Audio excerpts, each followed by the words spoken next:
ಗಂಡು ಮೆಟ್ಟಿದ ನಾಡು.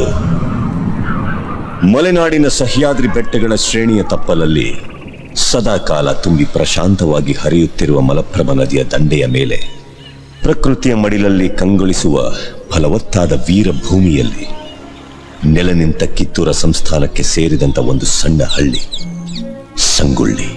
ಈ ಹಳ್ಳಿಯಲ್ಲಿ ವಂಶ ಪಾರಂಪರ್ಯವಾಗಿ ವಾಲಿಕಾರಿಕೆ ವೃತ್ತಿ ಮಾಡುತ್ತಿರುವ ಕುರುಬ ಸಮಾಜದ ದೇಶನಿಷ್ಠ ಕುಟುಂಬದಲ್ಲಿ ಭರಮಣ್ಣ ಹಾಗೂ ಕೆಂಚವ್ವಳ ಮುದ್ದಿನ ಎರಡನೇ ಮಗನಾಗಿ ಹುಟ್ಟಿದವನೇ ಸಂಗೊಳ್ಳಿ ರಾಯಣ್ಣ. ಧರಣಿ ಮಂಡಲ ಮಧ್ಯದಲ್ಲಿ ಮೆರೆವ ಕನ್ನಡ ದೇಶದಲ್ಲಿ ಒಳಗೋ ಕಹಳೆ ದನಿ ಕೇಳಿ ಬೆಚ್ಚೋ ಗಗನ. ಕಪಟ ಇಲ್ಲದ ಊರಿನಲ್ಲಿ ಕರುಣೆ ತುಂಬಿದ ನಾಡಿನಲ್ಲಿ ದಿನವೂ ಕ್ಷಣವೂ ರಣಕಲಿಗಳಿಲ್ಲಿ ಜನನ.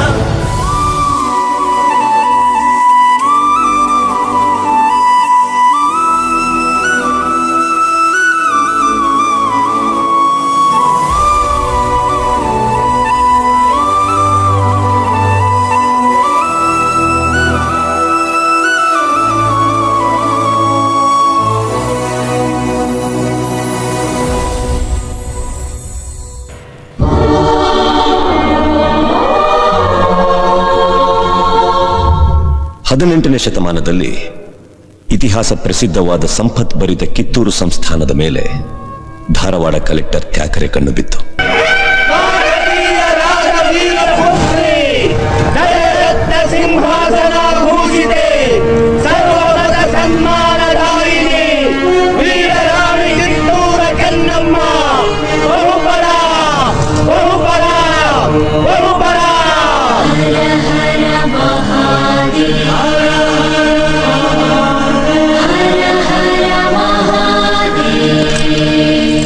Good morning Rani Saheb. ಕುಳಿತುಕೊಳ್ಳಿ. Thank you, thank you. ವಿಷಯವೇನೆಂದು ಕೇಳಿ ಮಹಾಮಂತ್ರಿಗಳೇ. ಸಾಹೇಬರೇ, ತಾವು ಬಂದ ವಿಚಾರ ತಾಯಿಯವರಿಗೆ ತಿಳಿಸಿ. ನಾವು ಇಲ್ಲಿಗೆ ಬಂದದ್ದು ಇರದು ವಿಷಯಗಳನ್ನು ಡಿಸೈಡ್ ಮಾಡಿಕೊಳ್ಳಲಿಕ್ಕೆ. ಯಾವ ವಿಷಯ? ನೀವು ಮನ್ರು ಒಪ್ಪಂದದ ಪ್ರಕಾರ ಕಪ್ಪವನ್ನು ಕೊಡುತ್ತಿಲ್ಲ ಯಾಕೆ? ಕಪ್ಪ? ನಾವು ನಿಮಗೆ ಕಪ್ಪ ಕೊಡಬೇಕೆ? ಕಪ್ಪ ಕೊಡಲು ನೀವೇನು ನಮ್ಮ ಒಡ ಹುಟ್ಟಿದವರೇ, ಬಂಧು ಬಳಗದವರೇ, ಇಲ್ಲ ದಾಯಾದಿಗಳೇ? ನಿಮಗೇಕೆ ಕೊಡಬೇಕು ಕಪ್ಪ? ಕಿತ್ತೂರು ನಿಮ್ಮಪ್ಪ ತಾತ ಮುತ್ತಾತಂದಿರು ಕಟ್ಟಿ ಬೆಳೆಸಿದ ಆಸ್ತಿ ಅಲ್ಲ, ಕನ್ನಡಿಗರ ಆಸ್ತಿ. ಹೀಗಿರುವಾಗ ನಿಮಗೇಕೆ ಕೊಡಬೇಕು ಕಪ್ಪ? ರಾಣಿ ಸಾಹೇಬ್, ನೀವು ಕಂಪನಿ ಸರ್ಕಾರದ ಕತ್ತಲೆಯನ್ನು ದಿಗಸುತ್ತಿದ್ದೀರಿ, ದಿಗ ತಪ್ಪ ಹೋಗುತ್ತೀರಿ. ಎಚ್ಚರ. ಮುಚ್ಚು ಬಾಯ್! ತಾಯಿ ಆಸ್ಥಾನಕ್ಕೆ ಬಂದು ತಾಯಿಗೆ ಎಚ್ಚರ ನೀಡೋಷ್ಟು ಸೊಕ್ಕೇನ ನಿನ್ಗ? ಇಲ್ಲಿ ಕಟ್ಟಳೆ ಮಾಡೋ ಅಧಿಕಾರದ್ದು ನಮಗ, ನಿಮಗಲ್ಲ. ಕನ್ನಡಿಗರ ಮಾನಾಭಿಮಾನ ನಿನ್ನಂತ ಕಜ್ಜಿನಾಗೇನ್ ಗೊತ್ತೈತಿ? ಇದು ಕೆಚ್ಚದ ಕಲಿಗಳ ಬೀಡೈತಿ, ಅಂಜಿಕೆ ಎಂಬುದರಿದಿರ ನಾಡೈತಿ. ಕಿತ್ತೂರು ದೇಶಾಭಿಮಾನ ಸ್ವಾಭಿಮಾನದ ಗೂಡೈತಿ. ಇಂಥ ನಾಡ್ಗ ನೀನು ಜೀವ ಭಯ ತೋರಿಸ್ತಿ? ಬದುಕು ಆಸಿ ನಿಮ್ಗಿದ್ದಂಗಿಲ್ಲ, ನಿಮ್ಮನ್ನು ಉಳಿಸೋ ಆಸಿ.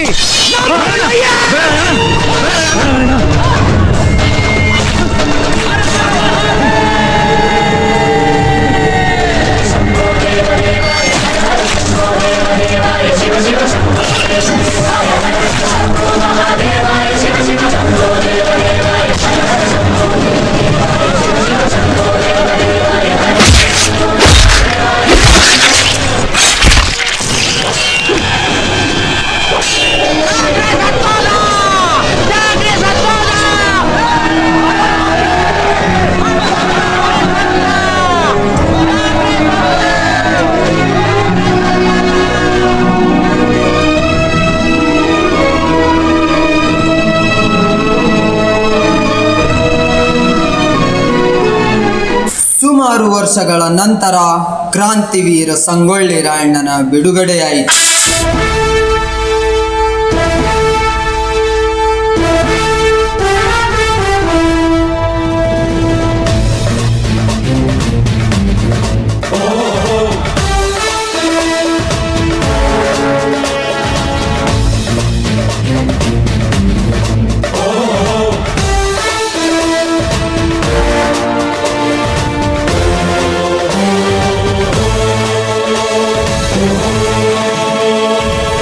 ಗಂಡು ಮೆಟ್ಟಿದ ನಾಡು ಇದು ಗಂಡುಗಲಿಗಳ ಬೀಡು. ಗಂಡು ಮೆಟ್ಟಿದ ನಾಡು ಇದು ಗಂಡುಗಲಿಗಳ ಬೀಡು. ಬಂಡು ಮಾಡದ ದಂಡು ಬಂಡಾಯವೆತ್ತಿದೆ ನೊಂದು. ಬಂಡು ಮಾಡದ ದಂಡು ಬಂಡಾಯವೆತ್ತಿದೆ ನೊಂದು. ಕಾಡು ಮೇಡನು ಅಲೆದು ಕಟ್ಟುಪಾಡನು ಮುರಿದು. ಕಾಡು ಮೇಡನು ಅಲೆದು ಕಟ್ಟುಪಾಡನು ಮುರಿದು. ಫಿರಂಗಿ ಪುಂಡರ ರುಂಡವ ಕಡಿಯಲು ಶಸ್ತ್ರಧಾರಿ ಶಕ್ತಿಯಾಗಿ ನುಗ್ಗಿದೆ ನೋಡು. ಗಂಡು ಮೆಟ್ಟಿದ ನಾಡು ಇದು ಗಂಡುಗಲಿಗಳ ಬೀಡು. ಗಂಡು ಮೆಟ್ಟಿದ ನಾಡು ಇದು ಗಂಡುಗಲಿಗಳ ಬೀಡು.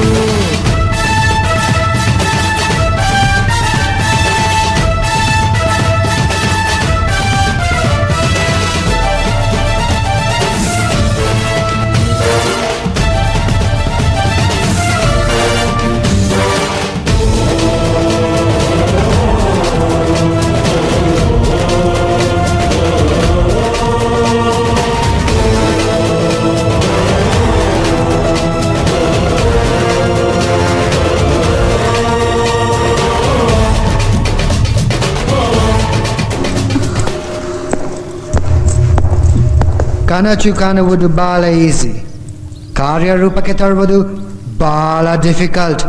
ಕ್ಷಣಮ ಕಿತ್ತೂರು ಸ್ವಾತಂತ್ರ್ಯ ಆಗುವುದು ಕನಸಿನ ಮಾತು. ಮಾನಾಭಿಮಾನವರಿಯದ ನಿಮ್ಮಂಥ ನರಿ ಜಾತಿಯವರಿಗೆ ದೇಶಭಕ್ತಿಯ ಶಕ್ತಿ ಸಾಮರ್ಥ್ಯ ಏನೆಂದು ಗೊತ್ತಿಲ್ಲ, ಗೊತ್ತಾಗುವುದೂ ಇಲ್ಲ. ನನ್ನ ಕಂದ ಸಂಗೊಳ್ಳಿ ರಾಯಣ್ಣ ಎಂದೆಂದು ಕನ್ನಡಿಗರು ಸ್ವತಂತ್ರರು ಎಂದು ಇಡೀ ಜಗತ್ತಿಗೆ ತೋರಿಸಿಕೊಡುತ್ತಾನೆ. ತೋರಿಸಿಕೊಡುತ್ತಾನೆ ಎಂಬ ನಿಮ್ಮ ನಂಬಿಕೆ ಮನುಪಾಲಾಗಿ ಹೋಗಿದೆ. ನಮ್ಮ ಸೈನಿಕರು ನಿಮ್ಮ ರಾಯಣ್ಣನನ್ನು ಗುಂಡಿಕ್ಕಿ ಕೊಂದಿದ್ದಾರೆ. ಸುಳ್ಳು ಹೇಳಬೇಕಾದ ಅವಸರ ನಮಗಿಲ್ಲ. ರಾಯಣ್ಣ ಅಷ್ಟು ಸುಲಭವಾಗಿ ಸಿಗುವವನು ಅಲ್ಲ, ಸಾಯುವವನು ಅಲ್ಲ. ನಾವು ಸತ್ಯವನ್ನೇ ಹೇಳುತ್ತಿದ್ದೇವೆ. ಇದು ನೋಡಿ, ಎವಿಡೆನ್ಸ್ ಎಲ್ಲಿದೆ?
ಕುತ್ತಿಗೆಗೆ ಹಗ್ಗ ಬೀಳೋ ಹೊತ್ತಿನಾಗು ಎದೆ ನಡಗದ ಹಾಂಗೆ ನಿಂತಿರೋ ಈ ನಿನ್ನ ಗುಂಡಿಗೆ ಎಂಥ ಗುಂಡಿಗೆನೋ ಯಪ್ಪ. ನಿನ್ನಂತೋನ್ನ ಹ್ಯಾಂಗ ಗಲ್ಲಿಗೆ ಹಾಕುತ್ತಾರೋ, ಹ್ಯಾಂಗ ಗಲ್ಲಿಗೆ ಹಾಕುತ್ತಾರೋ ಯಪ್ಪ. ಕಿತ್ತೂರು ತಾಯಿ ಕತ್ತಿಚ್ಕಿದಂತ ನೀಚ ಮಂದಿಗ ನನ್ ಕೊಲ್ಲದೇನು ದೊಡ್ಡದಲ್ಲವ. ಎಲ್ಲರನ್ನು ನೇಣು ಕುಣಿಕೆಯ ಬಲಿಗೆ ಕರೆದುಕೊಂಡು ಹೋಗೆ. ಯಾರಿಲ್ಲಿ ಈ ತರಹ ಬರೆದೋರು ಹಣೆ ಬರಹ. ನೀ ಮೆಟ್ಟಿದ ಮಣ್ಣ ಮರೆತಿರುವೆ, ಎಲ್ಲಿಗೆ ಅಂತ ಹೊರಟಿರುವೆ. ಕೋಟಿ ಕೊಬ್ಬರಿಗೆ ಗಳಿಸಿದರು ಜನರಿಗಾಗಿ ನೀ ತ್ಯಜಿಸಿರುವೆ. ತ್ಯಾಗದಾರ ಮನೆಯ ಓಡೆಯ ಕೈಯ ಸಿಡಿಲಿನ ಒಳಗಿಟ್ಟೆ ಗುಂಡಿಗೆಯ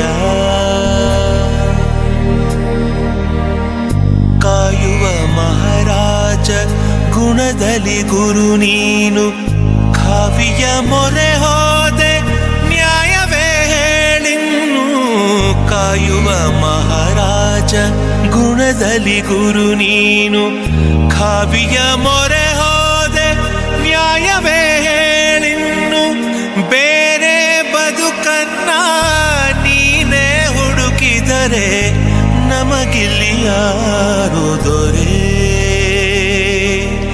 ಕೇಳದೆ ನಮ್ಮಿ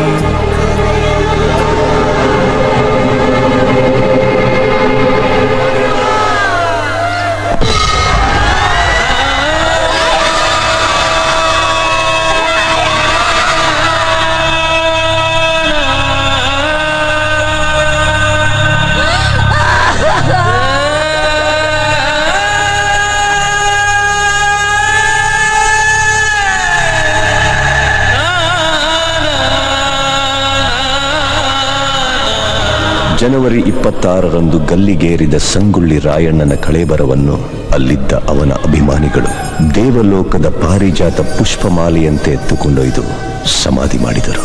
ಫಕೀರನ ವೇಷದಲ್ಲಿದ್ದ ರಾಯಣ್ಣನ ಆಪ್ತ ಸ್ನೇಹಿತ ಬಿಚ್ಚುಗತ್ತಿ ಚೆನ್ಬಸ್ಸು ಆ ಸಮಾಧಿ ಮೇಲೆ ಆಲದ ಸಸಿ ನೆಟ್ಟು ನೀರ್ಹಾಕಿ ಬೆಳೆಸಿ ಅಲ್ಲೇ ವಾಸಿಸುತ್ತಾ ಇಹಲೋಕ ತ್ಯಜಿಸಿದ.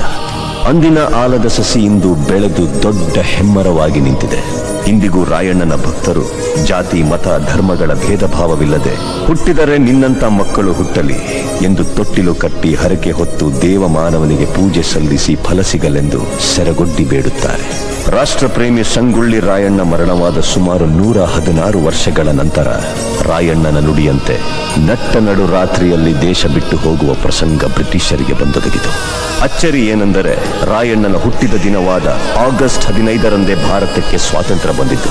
ಗಲ್ಲಿಗೇರಿದ ದಿನವಾದ ಜನವರಿ 26ರಂದೇ ಭಾರತ ಗಣರಾಜ್ಯವಾಗಿದ್ದು ದೇಶ ಪ್ರೇಮ, ಸ್ವಾಮಿ ನಿಷ್ಠೆ, ತ್ಯಾಗ ಬಲಿದಾನಗಳ ಪ್ರತೀಕ ರಾಯಣ್ಣ, ಕ್ರಾಂತಿವೀರ ಸಂಗೊಳ್ಳಿ ರಾಯಣ್ಣ.